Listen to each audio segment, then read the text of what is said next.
I have a 1935 Auburn Boattail Speedster. The car was originally built in 1935. This particular model is a factory reproduction. There were only a few hundred of the originals made. It was made from the original tools and dies from the Auburn factory. The car was originally designed by Gordon Burig, who designed a lot of the cars in the 30s that had the big pontoon and a fat fender styling to them. The car was made over 2 years, 1935 and 1936. There's absolutely no difference between them. The company shut its doors in 36 and declared bankruptcy in 37.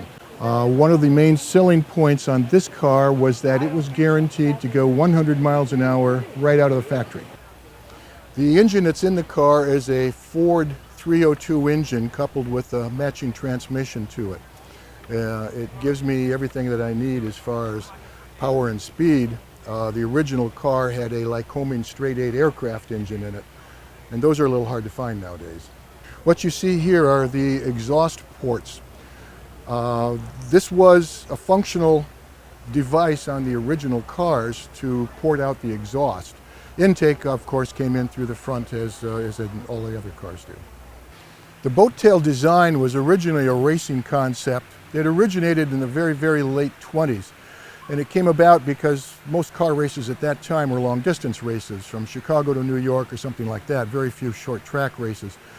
And it was found that cars that could draft behind another car could not only save their engine, but the car ahead of them was doing all the work.